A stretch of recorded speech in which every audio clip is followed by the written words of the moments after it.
Hello everyone. देखिए बच्चों, आज से हम स्टार्ट करने वाले हैं आपका बेसिकली यूनिट थर्ड। और यूनिट थर्ड में बेसिकली जो फर्स्ट टॉपिक है आपका वो है organisation and function of autonomic nervous system. तो सबसे पहले ऑटोनॉमिक नर्वस सिस्टम को पढ़ने से पहले आपको बेसिक क्या क्या चीजें पता होनी चाहिए। देखिए, जब तक आपका बेसिक क्लियर नहीं है तब तक आप उस पर अपना कॉन्सेप्ट उस पर्टिकुलर यूनिट पे नहीं बना पाएंगे। तो आपको बेसिक में, चूंकि आपके टॉपिक में तो है organisation and function of autonomic nervous system, तो हमको डायरेक्ट ऑटोनॉमिक नर्वस सिस्टम पढ़ना है। लेकिन एक्चुअल में ये ऑटोनॉमिक नर्वस सिस्टम किस का बाइफर्केशन है, ऑटोनॉमिक नर्वस सिस्टम के अंदर क्या कोई सब डिवीजन है, ऑटोनॉमिक नर्वस सिस्टम बॉडी में किस तरीके का रेगुलेशन करता है। तो ओवरऑल इन छोटी छोटी चीजों को जब हम जान लेते हैं तब हम exactly organisation and function of autonomic nervous system पढ़ते हैं। तो सबसे पहले हम बेसिक अपना क्लियर करेंगे नर्वस सिस्टम के डिविजन्स को लेके। तो देखिए बच्चों, आज का हमारा टॉपिक है organisation and function of autonomic nervous system, बराबर। अभी देखिए, आपका सबसे पहले होगा नर्वस सिस्टम। ये नर्वस सिस्टम हुआ। नर्वस सिस्टम का आपका जो डिवीजन है, it is divided into two part. Peripheral nervous system, peripheral nervous system जिसको हम इन शॉर्ट बोलते हैं पीएनएस, या सेंट्रल नर्वस सिस्टम जिसमें आपका आता है ब्रेन एंड स्पाइनल कॉर्ड। तो आपका सबसे पहले आपने नर्वस सिस्टम को दो पार्ट में डिवाइड किया, peripheral nervous system and central nervous system. Central nervous system में आपने दो चीजें रखी कि उसमें सेंट्रल नर्वस सिस्टम में आपका ब्रेन आता है प्लस स्पाइनल कॉर्ड आता है। देखिए बच्चों, जो पेरिफेरल नर्वस सिस्टम है ये आगे फर्दर डिवाइडेड होगा somatic nervous system and autonomic nervous system. तो अब देखिए, peripheral nervous system means other than the central nervous system. Peripheral nervous system किसमें डिवाइड हो रहा है? Somatic nervous system and autonomic nervous system. तो अब इसका जो डिवीजन है, इसका मेन बेस क्या है, क्यों ये डिवीजन बनाए गए? तो डिवीजन इसलिए बनाया गया बच्चों क्योंकि सोमैटिक नर्वस सिस्टम, देखिए ऑटोनॉमिक मींस से आपसे रिलेट करिए, ऑटोनॉमिक मींस ऑटोनॉमी। ऑटोनॉमी का मतलब कोई चीज अगर सेल्फ रेगुलेट हो, राइट। सेल्फ रेगुलेट का मतलब कि उस पे किसी का कंट्रोल नहीं है। तो जब कंट्रोल नहीं है तो हम उसको बोलते हैं इनवॉलेंट्री। क्या बोलते हैं? इनवॉलेंट्री। तो जितने तरीके के आपके इनवॉलेंट्री एक्शंस होंगे आपकी बॉडी में, जैसे फॉर एग्जांपल हार्ट रेट का हार्ट का बीट करना, ब्लड वेसल का कॉन्ट्रैक्शन या रिलैक्सेशन करना, या आपके कोई जीआईटी के ट्रैक में कोई इंटेस्टाइनल जूस का रिलीज होना, या आपके पिपलरी डायलेटेशन या कॉन्ट्रैक्शन का होना, इस पे एग्जैक्टली आपका कंट्रोल नहीं है। आपकी बॉडी सेल्फ रेगुलेट करती है, मींस ये इनवॉलेंट्री एक्टिविटी है। तो हम जितनी भी बच्चों इनवॉलेंट्री एक्टिविटी हो, कौन सी? Involuntary. In short Hindi medium के बच्चे अनैच्छिक क्रियाएं इसको बोलते हैं। तो इनवॉलेंट्री एक्टिविटी को कंट्रोल करने वाला जो हमारा सिस्टम होता है, that is autonomic nervous system. तो आपको यह पता चला कि पेरिफेरल नर्वस सिस्टम में जो इनवॉलेंट्री एक्टिविटी होगी, चाहे तो आपका हार्ट का, ब्लड वेसल्स का, आईज का, ग्लैंड का जो भी रिलीज है या रेगुलेशन है, वो ऑटोनॉमिक नर्वस सिस्टम करेगा। वो कैसे करेगा उसके भी फर्दर सब पार्ट है, राइट। अब आया इधर सोमैटिक नर्वस सिस्टम। तो somatic nervous system just opposite, वो इनवॉलेंट्री एक्शन कंट्रोल कर रहा है। ये इन ये वॉलेंट्री एक्शन, वॉलेंट्री मतलब आपका उस पर कंट्रोल है। जैसे अगर मैं कहूं कि मेरे को मूव करना है, तो मूव करना मेरे ऊपर है कि मैं यहां से मूव करूं या ना करूं। तो मूव करने के लिए बेसिकली हमारी पैर की स्केलेटल मसल यूज होगी। तो स्केलेटल मसल का मूवमेंट हमारे कंट्रोल में है। हम अगर इसको होल्ड करना चाहते हैं तो होल्ड करेंगे, अदरवाइज इसको छोड़ देंगे तो गिर जाएगा। तो ये आपका स्केलेटल मूवमेंट जो है वो आपके कंट्रोल में होता है। तो इसको हम बेसिकली बोलते हैं बच्चों वॉलेंट्री एक्टिविटी। तो सोमैटिक नर्वस सिस्टम में हम स्केलेटल मसल वगैरह का कंट्रोल देखते हैं, और ये हमारा कैसा होता है? वॉलेंट्री नर्वस सिस्टम होता है। तो ये आपका क्लियर हुआ। Means nervous system, peripheral nervous system and central nervous system, brain and spinal cord, peripheral nervous system, further somatic nervous system and autonomic nervous system. Somatic nervous system means S means skeletal muscle, इतना भी trick आप बना सकते हैं। Autonomic nervous system means autonomy, autonomy means self regulation, self regulation means involuntary activity, right, involuntary activity. अब autonomic nervous system further divide होगा कितने part में, sympathetic nervous system, parasympathetic nervous system and enteric nervous system. तो बच्चों देखिए कई बार most of the time आपको ये डिवीजन मिल जाएगा, sympathetic nervous system and parasympathetic nervous system, जबकि एग्जैक्टली ऑटोनॉमिक नर्वस सिस्टम के 3 पार्ट होते हैं जिसमें इंटेरिक नर्वस सिस्टम भी इंक्लूडेड होता है। तो आपको ये कई बार बुक में नहीं मिलेगा, लेकिन आपको कई बार पढ़ेंगे तो वहां पे आपको मिल भी सकता है, तो आपको ये जरूर बोलना है। आपके सिलेबस में जो डिफाइंड है वो सिंपैथेटिक नर्वस सिस्टम और पैरासिम्पैथेटिक नर्वस सिस्टम की स्टडी कह रखा है। तो बेसिकली ऑटोनॉमिक नर्वस सिस्टम में parasympathetic nervous system, parasympathetic nervous system and enteric nervous system. तो सबसे पहले जो ये डिवीजन है जिसको आपको इलेबोरेट करके नहीं पढ़ना है लेकिन जानना है कि ये इसी का डिवीजन है, उसमें ये enteric nervous system, enteric means overall आप इंटेस्टाइन से कोरिलेट करिए, तो गैस्ट्रो इंटेस्टाइनल ट्रैक्ट जो होता है हमारा, जीआईटी जो होती है, वहां पर ये नर्वस सिस्टम होता है, मींस ओवरऑल जीआईटी में इंटरमिंगल्ड ये नर्वस सिस्टम है। इसको हम अपनी बॉडी का सेकंड ब्रेन भी कहते हैं। क्या कहते हैं हम, सेकंड ब्रेन भी कहते हैं। तो आपका overall enteric nervous system GIT की मोटिलिटी या जीआईटी की ओवरऑल रेगुलेशन में ये हेल्पफुल होता है। ऐसा नहीं है कि अगर मैंने इसको बोल दिया कि ये होता है तो ये नहीं होता, लेकिन मेनली जो मेन है वहां पे कौन सा है, इंटेरिक नर्वस सिस्टम। तो ये बात इंटेरिक नर्वस सिस्टम का जस्ट बेसिक आइडिया आपको लग गया। अब बात आती है sympathetic and parasympathetic nervous system की। देखिए बच्चों, सिंपैथेटिक नर्वस सिस्टम मतलब मींस आपका जो है, जैसे एड्रेनलिन, नॉर एड्रेनलिन की हम बात करते हैं तो वो हमारा सिंपैथेटिक नर्वस सिस्टम के बेसिकली न्यूरोट्रांसमीटर या हार्मोन्स होते हैं। ये आपका इमरजेंसी सिचुएशन या स्ट्रेस की सिचुएशन में बेसिकली वर्क करता है, कौन सा, सिंपैथेटिक नर्वस सिस्टम। जबकि पैरासिम्पैथेटिक नर्वस सिस्टम आपका रेस्ट की सिस्टम में वर्क करता है। देखिए आपको ये 2 नाम याद कर लीजिए इस तरीके से, जैसे सिंपैथेटिक नर्वस सिस्टम को आप इमरजेंसी इस तरीके से देख सकते हैं, इमरजेंसी या बेसिकली ये स्ट्रेस की सिचुएशन में ये आपका एक्टिव होता है। जबकि पैरासिम्पैथेटिक नर्वस सिस्टम आपका, इसको हम क्या बोलते हैं, रेस्ट एंड डाइजेस्ट। क्या बोलते हैं बच्चों, rest and digest nervous system. तो पैरासिम्पैथेटिक नर्वस सिस्टम का ओवरऑल जो रेगुलेशन है वो रेस्ट एंड डाइजेस्ट में है।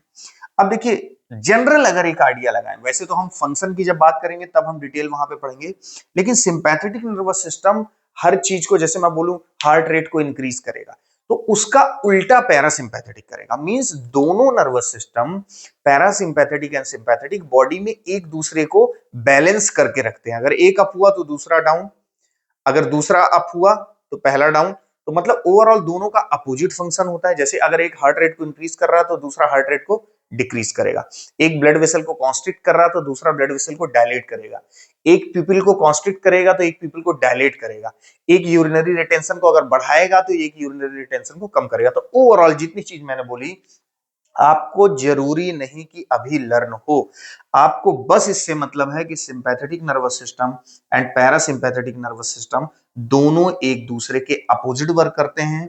ये रेस्ट एंड डाइजेस्ट प्रिंसिपल पर वर्क करता है, ये इमरजेंसी एंड स्ट्रेस पे इसका मेनली रोल होता है। तो ये इतना आपका ये पार्ट कल क्लियर हुआ कि नर्वस सिस्टम का डिवीजन क्या है। अब आपको पता लग गया कि ऑटोनॉमिक नर्वस सिस्टम बेसिकली कहां से आया, और autonomic nervous system involuntary action को कंट्रोल कर रहा है।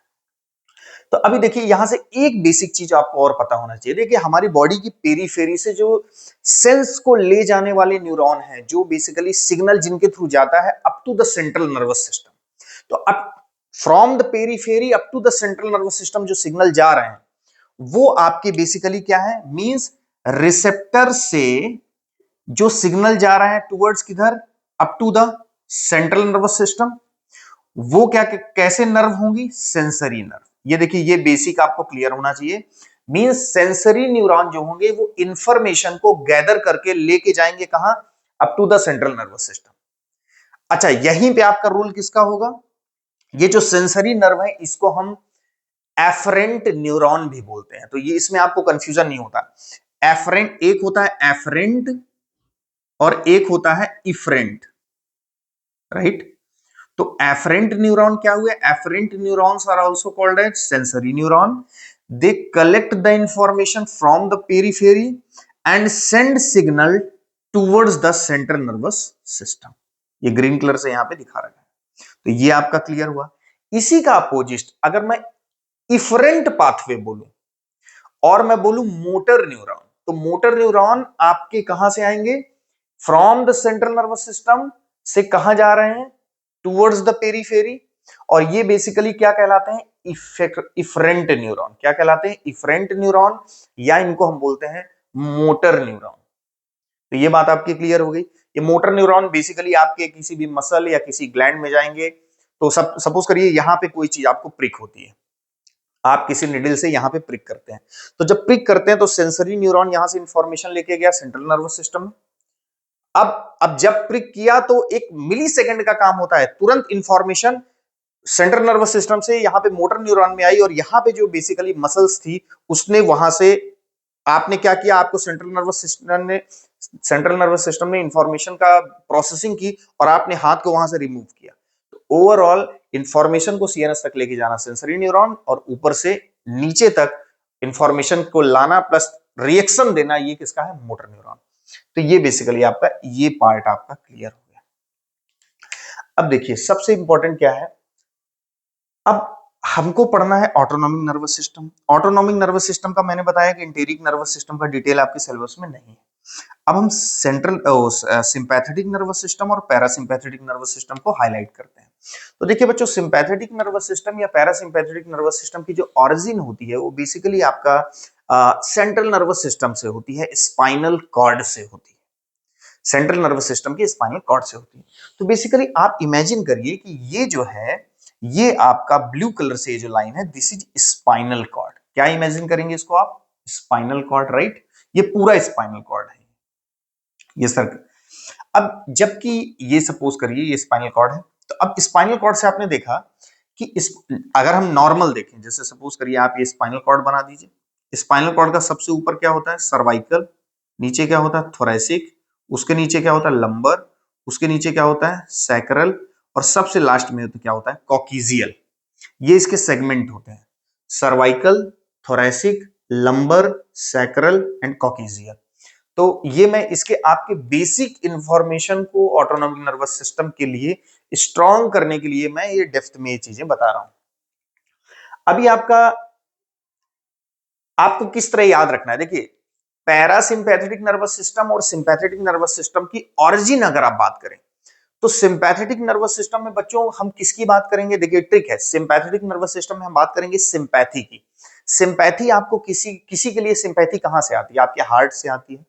अगर आप इमेजिन करें कि आपकी ये पहले बात तो इसको इमेजिन करने के लिए आप ये वाले पार्ट को हटा दीजिए, कॉकिजियल को, ये ट्रिक है, इसको रिमूव कर दिया। आप इमेजिन करिए कि ये कॉकिजियल है ही नहीं, तो आप ये देखेंगे कि इसके कितने सेगमेंट हुए, 4 सेगमेंट हुए, 1 2 3 4।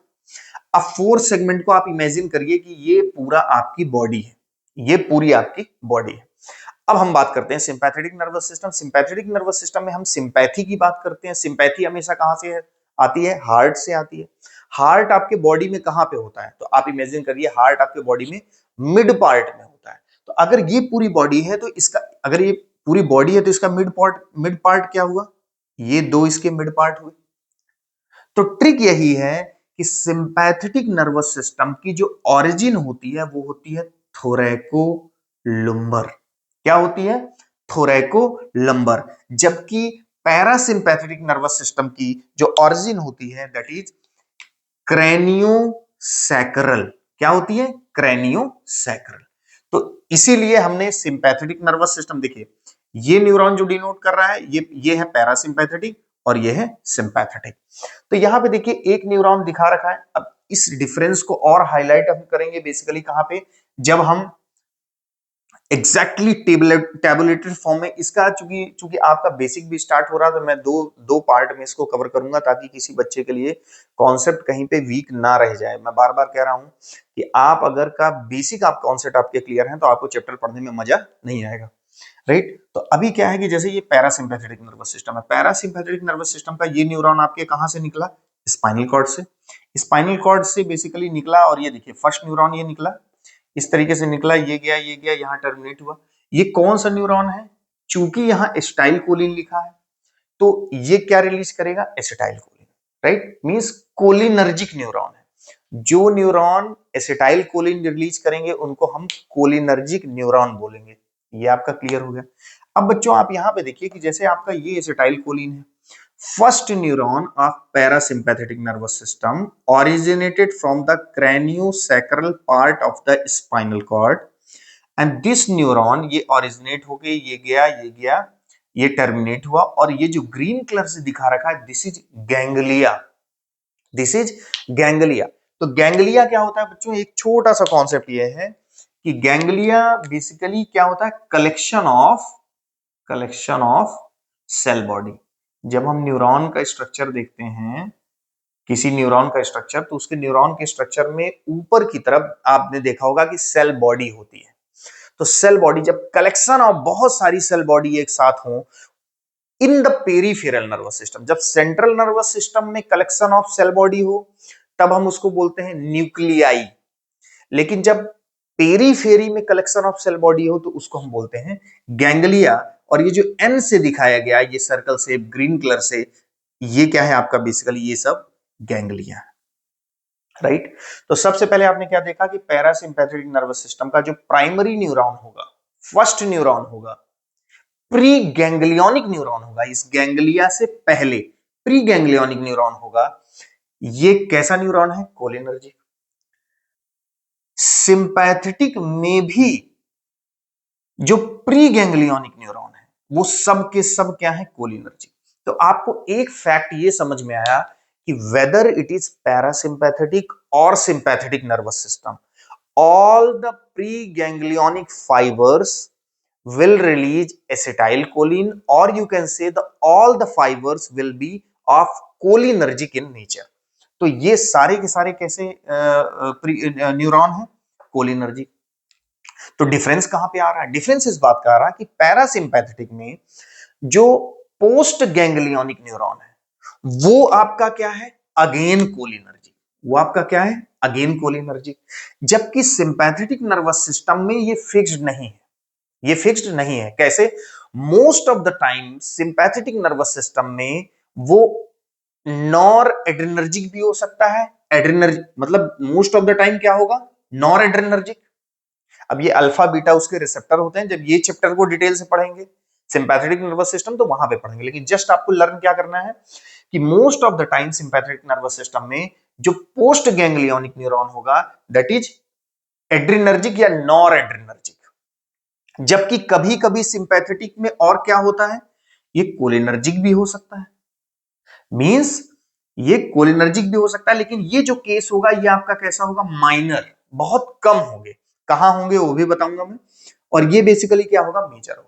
तो आपने अभी क्या देखा, ये क्या दिखा रखा कि acetyl choline pre ganglionic neuron से निकला और बेसिकली ये कहां चला गया, ब्लड, ये प्री पोस्ट गैंग्लियोनिक न्यूरॉन ये बेसिकली रिलीज किए क्या, एड्रेनलिन, और ये आपका ये क्या है, blood stream, blood stream. Adrenaline direct आपके ब्लड स्ट्रीम में भी रिलीज होता है क्योंकि ये एंडोक्राइन हार्मोन भी कंसीडर हम करते हैं। तो ये आपका ब्लड स्ट्रीम में रिलीज हुआ। तो ओवरऑल अगर इसको कंक्लूड करें तो आपको इसका बात को समझना होगा कि पैरासिम्पैथेटिक नर्वस सिस्टम में आपका जो प्री गैंग्लियोनिक न्यूरॉन, चाहे पैरासिम्पैथेटिक हो चाहे सिंपैथेटिक, दोनों के केस में जो प्री गैंग्लियोनिक न्यूरॉन है वो सब कोलिनर्जिक है, number one. Number two, parasympathetic के केस में पोस्ट गैंग्लियोनिक न्यूरॉन भी कोलिनर्जिक है, जबकि सिंपैथेटिक के केस में most of the time post ganglionic neuron noradrenaline release करेगा, जबकि कभी कभी ये कोलिनर्जिक भी होगा, राइट। तो ये आपका इतना क्लियर हो गया।